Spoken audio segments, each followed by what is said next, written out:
Why are we so focused on the things that people do to us? Because for one, a lot of us think, who, me? They can't do that to me. You hear all that?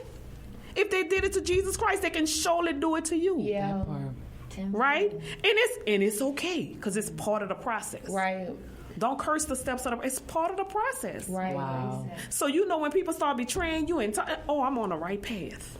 Jesus. Because all that happened on the path to Calvary. Wow. All that happened on the path to him dying on the cross. He was betrayed. He was, all this happened on the way. Right. So if you on your way and all this start happening, you know what? I'm on the right path. Hi, everybody.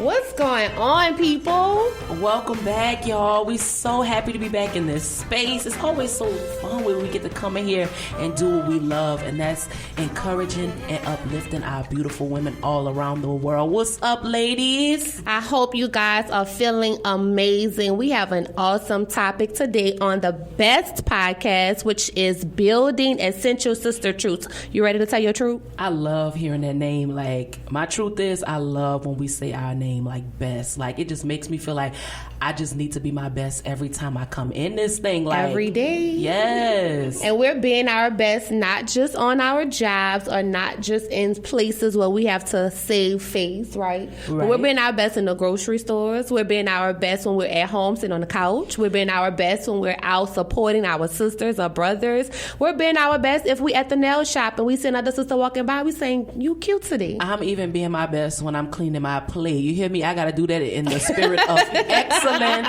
okay?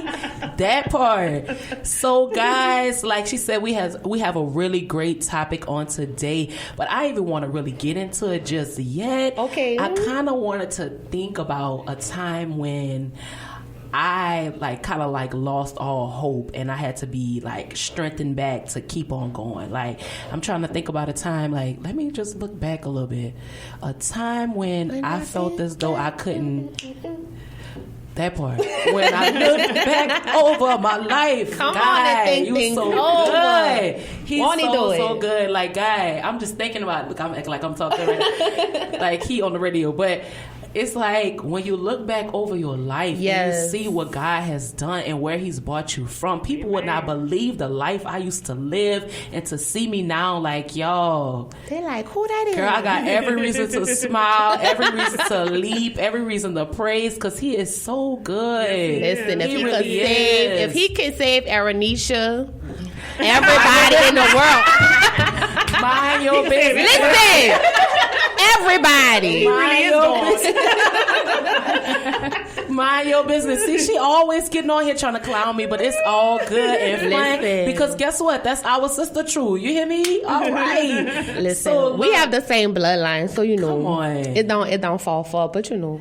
That part. So God, let me go ahead and get to say that. God, if you save Shardae, I got a shout in my spirit. Come on here and say that. You can do it. You can do it. So, yes, y'all, we have an amazing topic on today. Our topic is actually called Believe Again. So I want to kind of go into I wanted to visit a moment where I was just so empty and I couldn't get to a point where I believed in anything, not even myself. I was trying to think of a moment, but I'm going to probably have to come back to me. Don't let me forget to go back then. I'm going to be thinking about that. Okay. Have your moment with him. All right. Thank you. Appreciate you. But guys, we're not in here by ourselves today. We have our next set of guests, and we're so excited about these women, and we're going to let them introduce themselves to y'all on today. But we have Donyell Jackson in the space. Come on, Z. What's up? How you doing? And we have Annette Morris is in the building. Hey, everybody. Yes, we're so excited for y'all to be here. What we want y'all to do is, look, they feel like we feel. They feel like women should be able to work together. Yes. They feel like they're here to uplift and encourage all the women all around the world. We have the same mission. That's why they're here, right? Right. We have the same mission because we believe that women just need to pick me up sometimes. And we always, people want to put us last, but what the Bible say, the last shall be first. Yes, come on, that part. Yeah, that's what come on. So, y'all ladies, I don't know who wants to start first, but just tell the people who you are, a little bit about yourself and what you're doing in our city for the women, or however you want to come in. Let's talk about it. Don't be shy, So, girls. I'm Donyell Jackson, and I have a cancer foundation called the Scott Eli Jackson Foundation. It's a pancreatic cancer organization, and we basically help families along their journey battling pancreatic cancer, and it's actually expanding to all cancers. Wow. Oh. That's awesome. That's amazing. Now, Donyell, we're going to come back to it, but when did you start it? In 2013. 2013. Okay. And we met Donyell a while back, actually on another show that we were hosting, and her story is extremely powerful. Absolutely. But really quickly, born and raised in New Orleans. Born and raised in New Orleans, and just the girl next door who have big dreams. Come That on, part. girl next door with big dreams. I get Now excited about listen, in New Orleans, which is where we're recording from right now, there's this thing, and I've heard people from other places say, "Why do you always ask what school you went to?" But for some reason in New Orleans, we always say, "What connect. school you went to? What's the name of your school?" What's the name of your school? So tell the people, for our local audience, what school did you attend? Say it right. What's the name of your school? What's the name of your school? What's the name of your school? Oh my goodness, I have a lot because I transferred a lot. Like I grew up like uptown and in the 7th Ward, like with my grandmother, great grandmother, and so I was going like to McDonald's 7 or Eagle, And then when things started getting real bad, my mom had met this guy from LaPlace. And so for high school, I wanted to go to Kennedy. Like my thing was to go to Kennedy. My mom was like, well, we moving to LaPlace, so I ended up going to, school out there. Okay. That's why she didn't want to rep her school. I thought she was about to, she said Eagle. I thought she was about to say Ron Not that it was bad. It was just like, but it was like the city girl. You know what I'm saying? Like I was always identified as like I wasn't quickly accepted out there, especially by like the females. So I had a lot of Something about New Orleans girls. I don't know what that is. You went straight to that accent. On that movie. Something about Yes, I cannot believe her. But guess what? You accepted here. Okay. So, all the time. That's all that matters. She back home. She know it's all love in the building. Even then, I was still like I had my first job was on Tulane and Broad, Popeyes. Come on, Tulane and Broad. So yes, Way back. yes. So my dad I had a car in high school. So because of the job, he was like, as long as you can pay your insurance, I wasn't quitting my job. So I went to school out there, but I would drive here every day. Drive down here every day to go to work. So or on the weekends or whenever, however they did my schedule or whatever. So I made a way to get back here. Come on. I heard Popeyes in New Orleans is different than Popeyes everywhere else. It really is. So is. if You know you that's guys have a facts. Popeyes where you're listening and you think it's good, when you come to visit the NO, know that it'll be great when you come. how about while you in the line at that Popeyes, you leave that line and drive down to New Orleans? I promise you, your experience gonna be worth won't it. regret that trip. Shout out to Won't Popeyes. New Orleans Popeyes. New Orleans Popeyes. So what's up, Annette? We have Annette in the building. Hey, ladies. Yes. So Am I tell us introducing about myself? stuff. Yep. Okay, A little I on am Annette Morris. I am the owner of Goal Getter LLC. Ooh. And my passion, my vision, my dream is to help people to bring their vision to reality. Wow. So that's my ultimate goal in life. My target audience is women. Yeah. Yes. I like to cater to women simply because I'm a woman. Yes. I really like to cater to women that are mothers, definitely heads of households. And one of the things that I realize in interacting with a lot of women, they don't see possibilities outside of current situations. And it's not until, like, I pray before I have any strategy session, any consulting session with anybody, and God just gives me what to give them. And the highlight of every session to me is when they have the aha moment and like, I never in a million years thought of that. Wow. So whenever anybody gets up from the table with me, they typically have a 6 figures to 7 figure plan, and it's up to them to activate it. Wow. Wow. Now, once they secure me as a coach, I'm hounding them. Like, did you do this? Did you do this? So because you can't fail on my watch. That's just not the option. And so I'm very passionate about helping women to leave legacies for their children. Because up until, now or whatever, our parents did the best they could, but one thing we weren't left with is a legacy. Yeah. We were left with, debt and, poverty, the cycle of poverty that we got caught in or whatever, but somebody has to be the spoke in the wheel to break the cycle. Come on and break And so the now cycle. we're responsible. I feel like we're the generation that's responsible for making sure the cycle goes the other way. Yeah.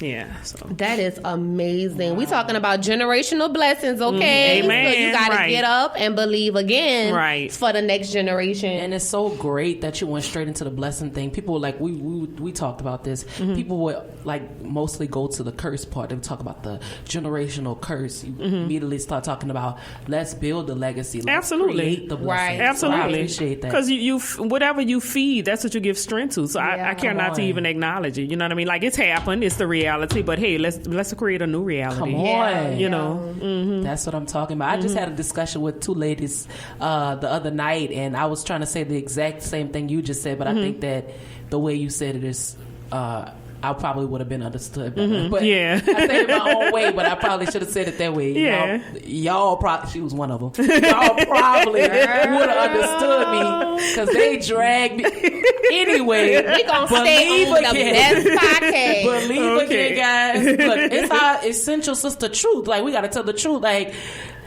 I'm gonna leave that alone. But anyway, we're building over here, y'all. You building? Yeah, I'm building. Oh, we're building. I'm trying to build like her. She said, once you get up from her table, you're gonna have 6-7 figure plan. Come on, Strategy. somebody. Absolutely. The strategy is Absolutely. important. It is. Yes, indeed. And people just don't realize the simplicity of it. Like, it's really simple, but if you don't know, you don't know until Right. somebody. That's Yeah. why I always encourage people, like, if you're going into business, secure a business coach. If you Yes. can't afford anything else, secure a coach, because the coach's responsibility is to help you to navigate systems to get to your destination faster. Definitely. I have a coach. I keep a coach. Wow. As a coach, you know what I mean? Because it's always going to be somebody further than you that's going to help pull you along to your destination a lot quicker. Right. Surely you can sit down and do all the research. Everything is on Google, but I mean, I don't have time for that. I'll be 44 Sunday. I need to eliminate time out the equation. early you know? birthday. Thank you. Early birthday. So let me ask you a question. So, being that our topic is believe again, I know that you had to have some type of situation or some type of testimony to even get you to that mindset. Absolutely. To even want to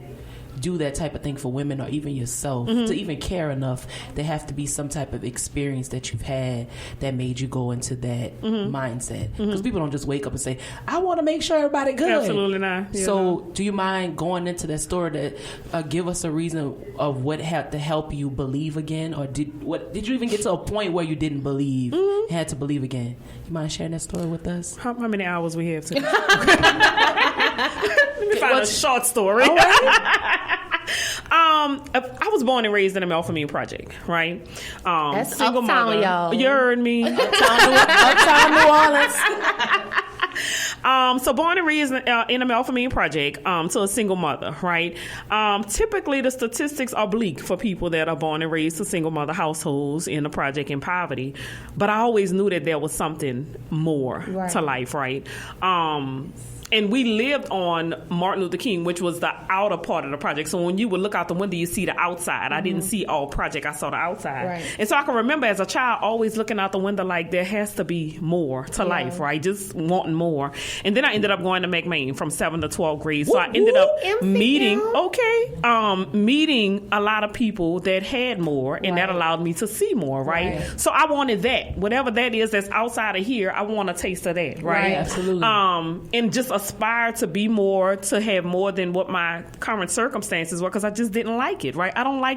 I've seen people get shot in the face and everything, you know what I mean? Living in a project, that's just part of growing up in a project. You see all of that. And I didn't want to see that all my life. You know what I mean? Like, at this point, I can't unsee it, but I don't want to continue to see it. Right. And so I just aspire to not see that anymore. I don't want to see people having drug transactions out in the open. I don't want to see people getting their face shot off anymore. And I don't want, I'll be damned if I'm going to let my children see this. Yeah. So that was always like my driving force. Like, I have to get out of here. I have to get my mom out of here. And I cannot allow my children to have this same life. This is not going to be their story. They'll have a story, but this won't be it. And so I was always determined to, from young, for more. But once I had children, like that was my why, to say I have to do something different in order to receive something different, so their life story can be different. And so, as you know, the struggles as a single mother, for years I was a single mother, and so I understand the struggles of a single mother. But for some reason, God was always cognizant of me, and He always blessed me for whatever reason. But there are people that struggle to figure out a way. You know what I mean? So I'm like, God always let me remember the steps, so I could tell people what God did. You know, X, Y, Z, and He used me to do X, Y, Z. So try this method, or try this, or whatever it is. So I'm able to tell people this is what God did. You know what I mean? Try the steps. Apply it to your life. People just, you know, a lot of times they can't see another way, you know, but God always just allows me to help them to see another way. So that's always been my, and that's why I'm passionate. Like, I don't hang with a lot of women. I was the only girl in my whole family. You know, my mom had 4 boys, and then she had me. So I was never one that was around a lot of women, because, you know, a lot of women get to be a little catty sometimes. But to empower women, because I know our place in the household, you know, even though we're not supposed to be head of household, the reality is a lot of us are. And then so how do we maintain as head of household, mom, waitress in the house? You play so many roles. You understand what I'm saying? And then when you add entrepreneurship in there, that takes on a whole nother beast. So how do you manage all of it and not be insane at the end of the day? Because my thing is too, like, by trade, I have a master's in community counseling, so I'm a therapist. So my thing is always taking care of your mind. You know what I mean? Like, you have to be able to take care of your mind, take care of your physical body, but be overall well. You know, not just doing jumping jacks and squats. It's wellness is a whole lot more encompassing than just jumping jack squats and kale. Take care of your mind, take care of your business, take care of your family. But understand too, everything ain't gonna be 50-50. I'm gonna do 50% of my time in entrepreneurship, 50% of my time in family. No, everything ain't gonna be even. But just make sure you delegate enough time to everything. It's impossible to just divide it in half, you know. So it's a lot.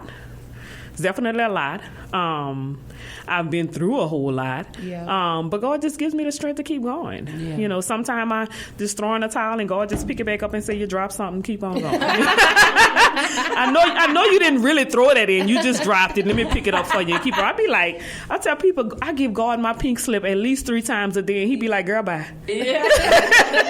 Girl, go sit down. That's so funny. I like the way you put that. Because if you give God your pink slip, you're like, I'm done. I don't want to do this. I quit. I'm done. I'm done. It's all right. He like, girl, go sit down. Go ahead on, get your little Just drink. a bad moment. Right, go get your little drink and walk outside. Go ahead on. But that's the thing. Like, when I tell people, like, you can quit a job. People quit jobs every day. You will never quit your passion. I don't care what you do, how frustrated you get in the process of it. When it's your passion, you can't quit it, because it's not gonna leave you alone. It won't let you rest. Even though you think you quit it, it ain't gonna let you rest. It's not. So you can't quit it. Now you may take a little break from it. Take your little 5-minute break. Sometimes you have to, just to like every Sunday I take my hiatus. Like, I'm not doing anything on a Sunday. I need to breathe. I need to recharge myself. I need to, reboot my mind. Computers need to be turned off at some time. You know what I mean? To reboot. Your phone start getting crazy if you never turn. You got to turn it off and reboot it. You got to turn yourself off to allow yourself time to reboot and get back to it. Absolutely. Every Sunday. That works out for you? Yeah. Every Sunday. I can't wait till I can get there. I tell people I'm not doing that. I'm not doing any. Like, I recently had a speaking engagement on a Sunday, so I used that Saturday. But these, they had. I have a relationship with them or whatever. But outside of that, people know I'm not doing anything on a Sunday. Nothing. I love that. And that kind of brings, normally at the beginning I start off with a quote of the day, and I didn't really get to do it today, but I think that story that you just told and also our topic is a really great way to go ahead and sneak this quote of the day in. Definitely. So the quote of the day is dun, dun, dun, dun, dun. We need a little soundtrack for that. Quote of the day. We're going to find one for the quote of the day. All right. So the quote of the day today is, it says, says, many of life's failures are people who did not realize how close they were to success when they gave up. And I'm going to read it again. I like to read it twice so the people in the back could hear it. Okay. It says, many of life's failures are people who do not realize how close they were to success when they gave up.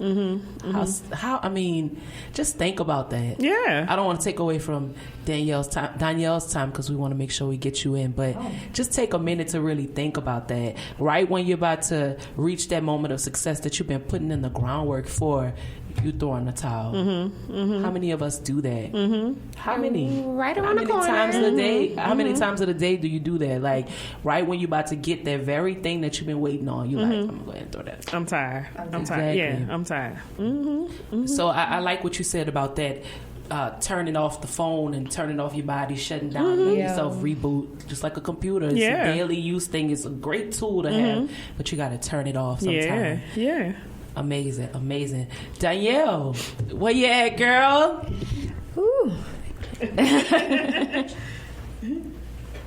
So I know Donyell. We've had several encounters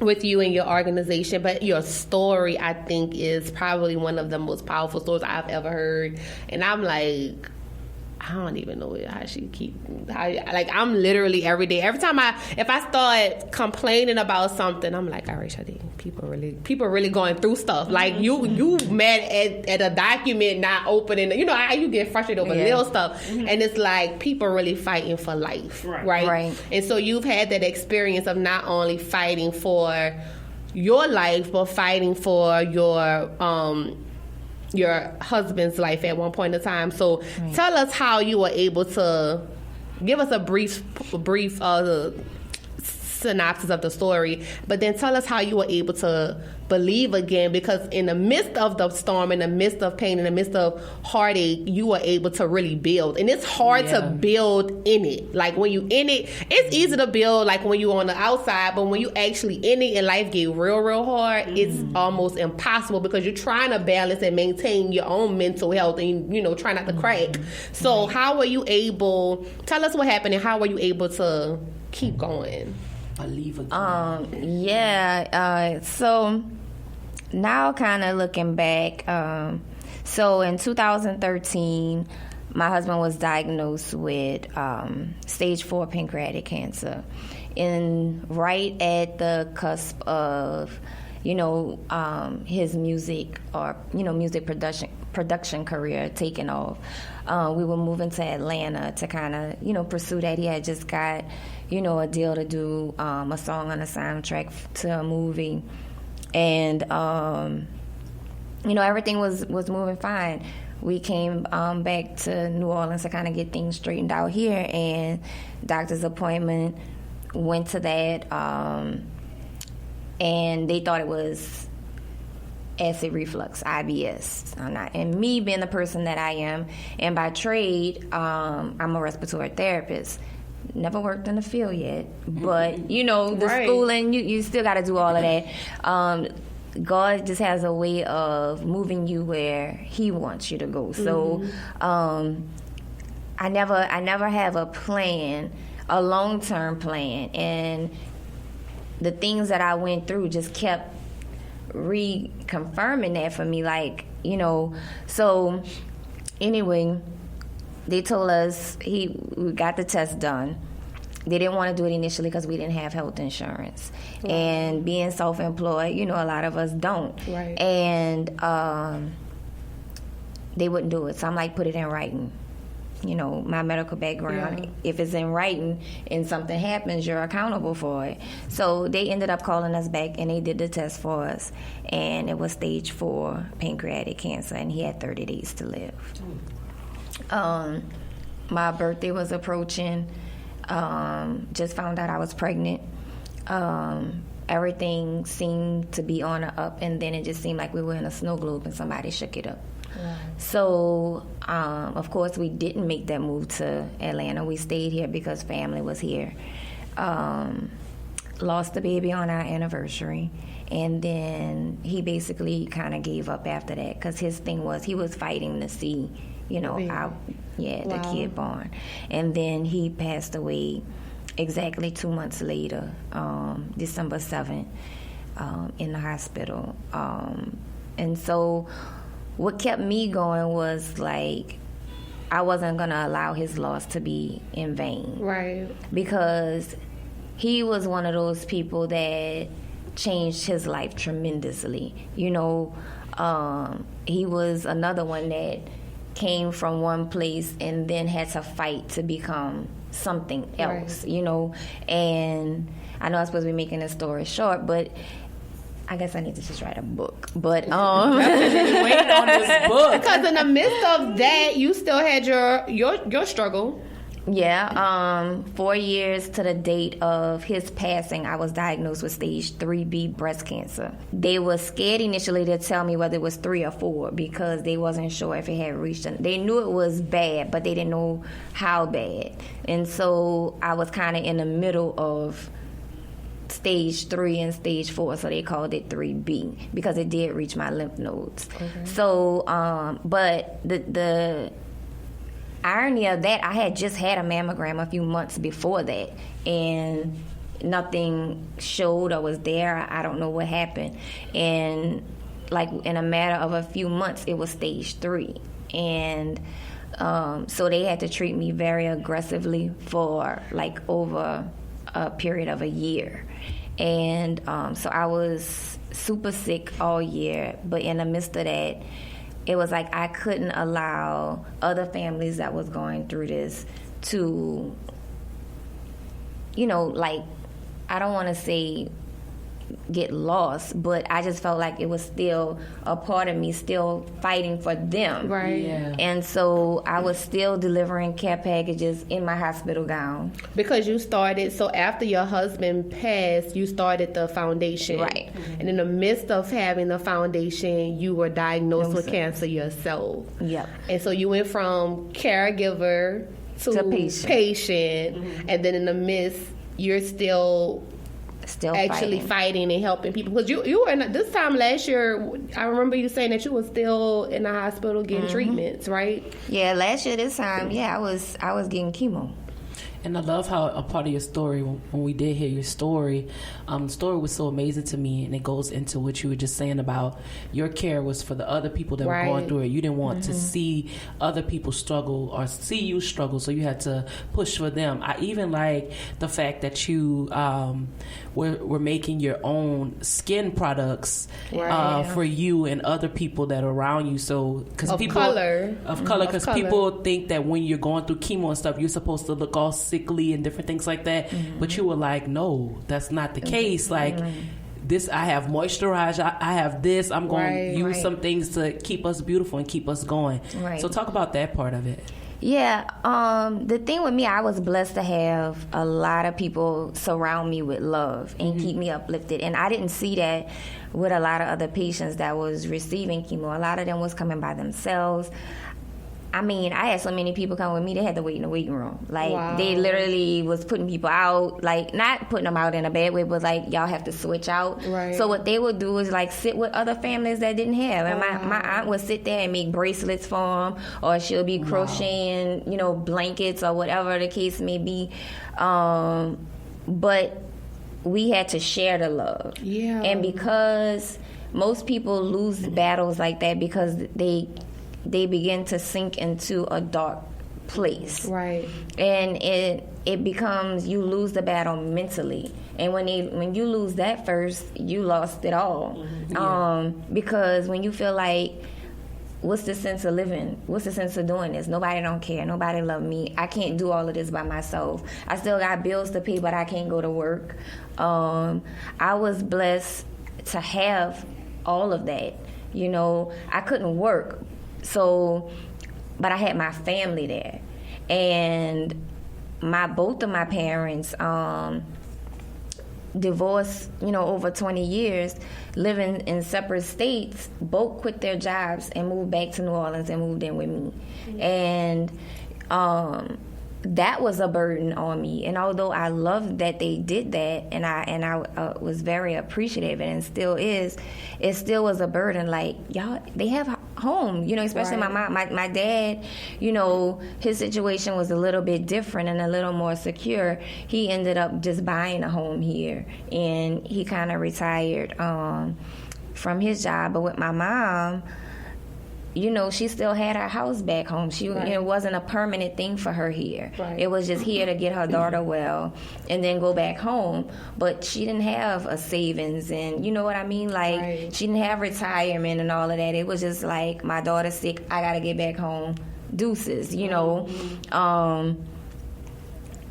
And so that way, so that kept me going as well. Like, I know how I was left after Scott passed away. And I'm a fighter, so it didn't matter to me. Like, when he got sick, I didn't care about nothing else. Who is Energy? Who is Sewage and Water Board? Who are these credit card people? Like, but some kind of way, lights stayed on, water stayed on. God made a way, but it still was a struggle. It still was, a strain. And so me thinking about that and seeing these people going, I know what they were going through. Yeah. And if you don't have that support system around you, just imagine how difficult that is. Well, their lights could be cut off because they can't go to work. They may not know where their next meal coming from. So, with the organization, my job is to kind of help them along that process and kind of be that support system, or give them the resources that I know of that they could tap into to, kind of see the light at the end of the tunnel. Right. So your thing is, you believe that there has to be a good team around you in order to help you believe again, in order to encourage you to believe again. Yeah, and it don't necessarily have to be a team, but sometimes it's something as little as somebody just giving you a nice smile or telling you something nice that day for you to just realize, okay, it still is nice people in the world. I know that, we wouldn't be able to give every person a full team, but just to know that there's someone out there that cares. Wow. Yeah. Absolutely. And that's what BEST is all about, because if we just literally, we may not always have the funds or the resources to help people in monetary ways, but a kind hug, a kind word, just being your best in that regard. And if you can't be a 10 today, be a 5, but be a 5 that still have an encouraging word on your lips, to be able to encourage your sister or your brother. And I think what helps with believing again is the ability to, in the midst of my need, I can still pull something out for my sister who is in need, right? That's all. That's what this podcast is all about. Changing the conversation, the narrative of, I see my sister struggling, and instead of me talking about her or dragging for her or just looking when I have something, I mean, and even if I don't know what I need, I know somebody who could help in one direction or another. And that's a part of changing the culture of how we move together, how we build together, how we work together, so that we all can feel not like we're not alone, because we're all struggling. At one point in time, we've all struggled, and we're all struggling. And I can a transparent moment. I met Annette. I've been knowing Annette for a while, and I actually. Since I was like little. So I've been on Annette forever, but in my adult life, I've met, we got reacquainted at a workshop. And in the workshop, we exchanged contact information, and Annette actually called me or texted me or something, and she was like, hey, we need to get together. God put you on my heart, X, Y, and Z. So I'm sitting here like, okay, it was so random. And I was like, what is going on? I was like, what is that about? So I was like, what? So she was like, no, we got to do lunch. God said this got to happen. Now, she heard from him. Now, what if she didn't, what if she didn't execute? Mm-hmm. She don't know what I needed at the moment. Yeah. But because she heard his voice and she executed, she literally caught me about this time last year, actually, at a time where I was like, I don't know if I even want it because of the heartache, the pain, the disappointment. I did some things last year and pursue business ventures and business endeavors, and I haven't communicated out loud to anybody really what I was feeling internally. And so we met up, and so we're sitting there at the table at lunch, and she's like, So she asking me, I'm talking, and she's like, okay, so where you are now, this can't go with you where God trying to take you. You literally, like this right here, you got to leave all of them over there, because this baggage and this hurt and this pain, God can't elevate you with all this going on.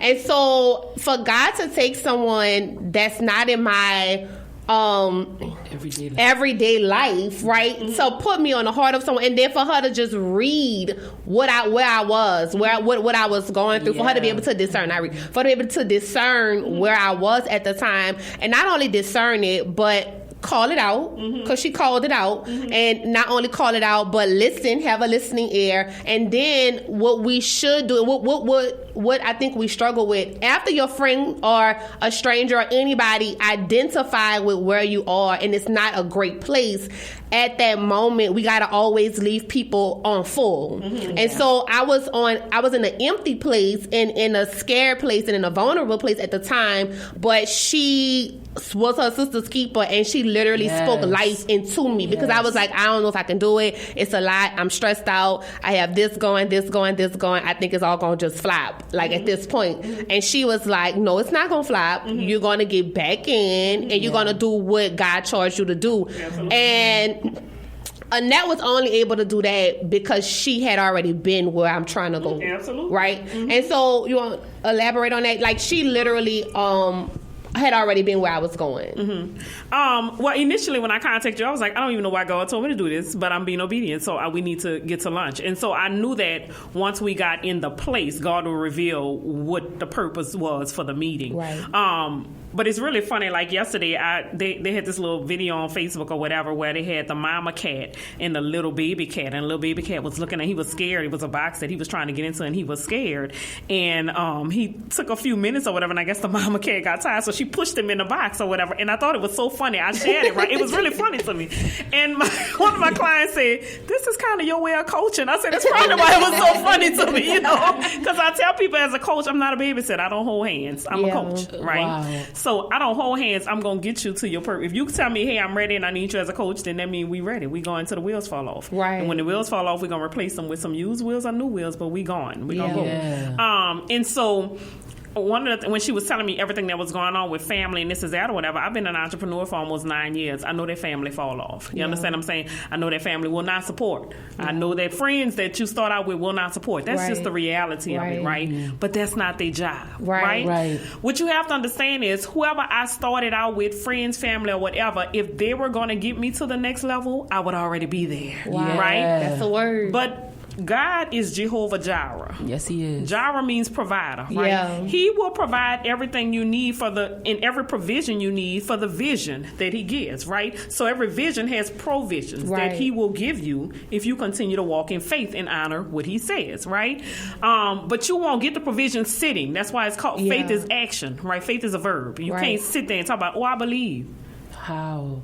You ain't doing nothing. Yeah. What are you believing for? Yeah. Like literally you have to go and get it. Hurt, crying, heartbroken, scared, people betraying you, all that's going to happen. That's part of the process. Why do you think you exempt when Jesus had the cross experience? Right. How are we exempt from pain? How are we exempt from people talking about us? How are we exempt from being betrayed when Jesus set the prime example? He was telling you at the cross, this is what you can anticipate. Right? You can anticipate Judas' experiences. You can anticipate this cross. You can anticipate people stabbing you in the back, nails, and you can anticipate. He was telling us, this is what you're going to anticipate when you honor the will of your Father. Right? Because that's what he came so that we can have a better life. But the sacrifice for us to have a better life is for him to sacrifice his life. Right? If you doing God's will, that is a sacrifice of your life. That is selfless. Right? And it's going to hurt. I'm not about to sit here and tell you, but will you die? And when you die, that means your work is done anyway. Right? So why are we so focused on the things that people do to us? Because for one, a lot of us think, who, me? They can't do that to me. You hear all that? If they did it to Jesus Christ, they can surely do it to you. Right? And it's okay because it's part of the process. Don't curse the steps of it's part of the process. Wow. So when people start betraying you and I'm on the right path. Jesus. Because all that happened on the path to Calvary. All that happened on the path to him dying on the cross. He was betrayed. He was, all this happened on the way. So if you on your way and all this start happening, you know what? I'm on the right path. That's how you got to start seeing it. I feel like that's an amazing way to go into our actual segment of the day. WCW, our women celebrate women. Dub C Dub, we celebrate women all the time, and we believe that women should celebrate women. We're not just uplifting and encouraging, but we believe that women should truly celebrate women. So today, as Annette talked about the process, there is a process to get there, but you have to do the work, and we have an awesome young lady who put in the time, who put in the work, and who said, I wanted this bad, and I did everything I was supposed to do to make it happen. So ladies, and I know there's some gentlemen who's listening, let's give a shout out to our celebrated woman on today, Amaris Lewis. Now, Amaris Lewis is really young. She's from New Orleans, Louisiana, and she actually attended Lusher Charter School in the uptown area of New Orleans. I actually know Amara Lewis. I went to school with her sister, Alicia Lewis. Shout out to y'all. Like I said, she's a student at Lusher, and she applied for a dozen of extremely competitive universities, Harvard, Yale, Princeton, and so many more. But she literally was accepted into all of the schools, and not only was she accepted into all of them, but Miss Lewis has received a total of $2.675 million in scholarships, according to Schools News released on Tuesday. That is awesome. So shout out to her, doing it. Anything you want to say, Shaw, about her? If you all don't know yet, I'm a huge advocate for education. I believe that knowledge is power. Applied knowledge is power. And as you apply the knowledge, you literally transform your life. Literally. I love the fact that our own is actually breaking records and actually going beyond what society say that we should be able to go on, right? So we celebrate her, and we send love towards her and encourage her for her journey. And we know college isn't easy, but if she was able to get the $2.67 million, she ain't got no concern. Okay? So we celebrate her today. We celebrate you. Your path is already laid, Mama. It's laid and ordered, okay? Amen. Wow. So as we wrap up, you guys, our best podcast today on Believe Again, I hope you guys have really enjoyed these two phenomenal women, and their stories are so powerful. If you guys want to find out more about them, we're going to let you guys hear about where you can contact them. But once again, trust that your steps are ordered. Like, you have to trust that and trust this process. It's a process, but trust that your steps are ordered and know that it is a process. But we have sisters who are all around the world, all around the city of New Orleans, who helping each other, supporting each other, and encouraging and being their best. Their best. Bosses. So if you guys see Annette or if you see Donyell on the street, tell them, hey. Right? Hey, girl, hey. So y'all give us your contact information if people want to find out more about the organization, if people want your consulting and business coaching skills. And tell them about what you have coming up, Donyell. Oh, yeah, what you have coming up. Oh, we have a golf tournament next Friday, May 24th, at the Joe Bartholomew Golf Course, the Pontchartrain Golf Course. And if you want more information or learn more about the organization, it is the secjf.org. Awesome. I am, again, Annette Morris. The name of my company is Goal Getter LLC. If you are an aspiring entrepreneur or an entrepreneur that's ready to elevate your business, then I would be the one to contact. I'm on Facebook, Annette the Goal Getter Morris. I am Annette Morris MA on Instagram, and my website is www.goalgetterforever.com.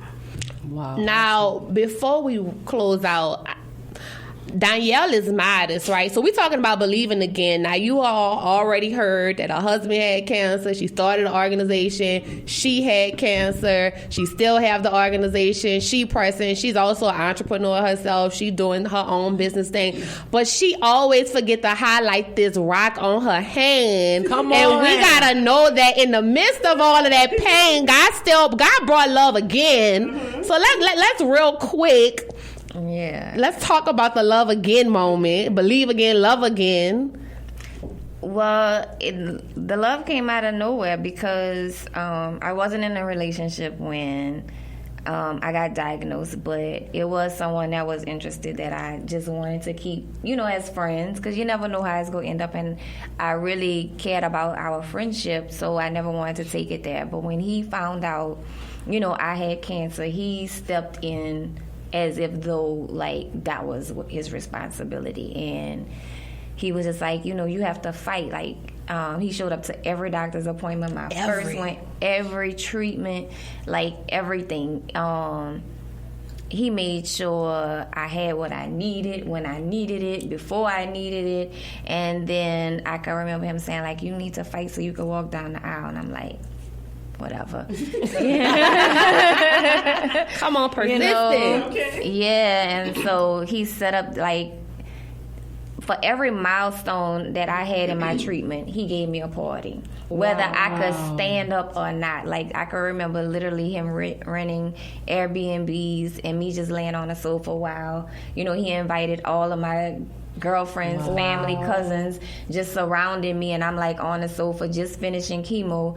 But it was just every milestone was important for him. Wow. And that made that fight interesting. And so then one of them he ended up renting an Airbnb and proposing. It was oh, okay. Then took me to Miami, and so yes, I'm engaged. Wow. See what I'm saying, Blessed y'all? with an angel.